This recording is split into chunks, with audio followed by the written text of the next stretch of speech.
ရွာသားတွေဟာနတ်ဖျားဇုစ်ကိုဂုဏ်ပြုဖို့အတွက်လက်ထဲမှာရွှေရောင်မိုးကြိုးလက်နက်ကိုကင်ဆောင်ထားတဲ့အေယာမရုပ်တုကြီးတစ်ခုကိုတိစောက်ခဲ့ကြပါတယ်။ကောင်းကင်ထက်ကနေကြည့်ရှုနေတဲ့ဇုစ်ဟာသူ့ရဲ့ပုံစံနဲ့တထေရာတဲတူနေတဲ့ဒီရုပ်တုကြီးကိုမြင်ပြီးအလွန်ကျေနပ်နေခဲ့ပါတယ်။ဒါပေမဲ့သူ့ရဲ့ညီတော်ဖြစ်တဲ့ပင်လယ်နက်ဖျားပိုစီတွန်ကတော့ဒီအခြေအနေကိုမကျေနပ်ခဲ့ပါဘူး။ဒေါသထွက်နေတဲ့ပိုစီတွန်ဟာပင်လယ်ရေပြင်ထဲကနေထွက်ပေါ်လာပြီးရွာသားတွေရှေ့မှာပေါ်လာခဲ့ပါတယ်။သူကဘာကြောင့်ငါ့ကိုမကုန်ပြုကြတာလဲမင်းတို့ကဇုစ်ကိုကိုးကွယ်နေကြပေမဲ့ပင်လယ်ကိုဆောက်ရှောက်ပေးနေတာကငါပဲဒါကြောင့်ငါအတွက်လဲဇုစ်ရဲ့ရွှေမိုးကြိုးလိုမျိုးရွှေသုံးချောင်းခွက်ရုံကန်ဆောင်ထားတဲ့ခန္ဓာကြီးကျယ်တဲ့ရုပ်တုတစ်ခုတိစောက်ပေးရမယ်9 ရက်အတွင်းမပြီးစီးဘူးဆိုရင်မင်းတို့ရဲ့မြို့ကိုရေလွှမ်းမှုပြစ်မယ်လို့ချင်းချောက်ခဲ့ပါတယ်ဒီစကားကိုပြောပြရတဲ့ပိုစီတွန်ဟာပင်လယ်လိုင်းတွေအောက်ကိုပြန်လည်ပြောက်ကွယ်သွားခဲ့ပါတယ်ရွာသားတွေကတော့ကြောက်ရွံ့ပြီးတုန်လှုပ်နေခဲ့ကြပါတယ်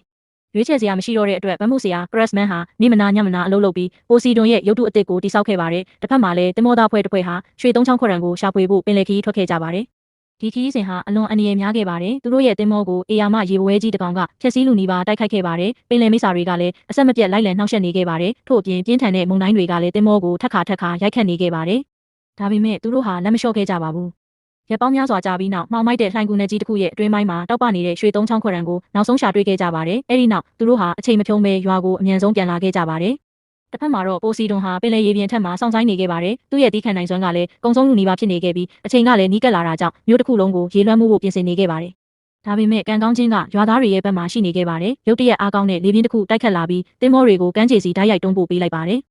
နောက်ဆုံးချိန်လေးမှာပဲရွာသားတွေဟာရုတ်တုရှိရာနေရာကိုအချိန်မီရောက်ရှိသွားခဲ့ကြပါတယ်။ပိုစီတွန်ကတောက်ပနေတဲ့ရွှေသုံးချောင်းခွက်ရံကိုမြင်လိုက်ရတဲ့အခါအလွန်ကျေနပ်သွားခဲ့ပါတယ်။ထို့နောက်သူဟာရွှေသုံးချောင်းခွက်ရံကိုရုတ်တုရဲ့လက်ထဲထည့်ပေးလိုက်ပြီးပြုံးလိုက်ပါတယ်။အဲ့ဒီအချိန်မှာတော့ဇုစ်နဲ့တန်းတူတဲ့နတ်ဖျားတစ်ပါးဟာသူ့ဘေးမှာဂုံယူဝင့်ကြွားစွာရပ်တည်နေခဲ့ပါတယ်။ပိုစီတွန်ကလက်တစ်ချက်ဝေ့ရမ်းလိုက်တာနဲ့ပင်လယ်ရေတွေပြန်လည်ငြိမ်သက်သွားခဲ့ပါတယ်။မိုးတိမ်တွေကွဲထွက်သွားပြီးနေအောင်ကြီးဟာပြန်လည်ထွန်းလင်းလာခဲ့ပါတယ်။ရွာသားတွေ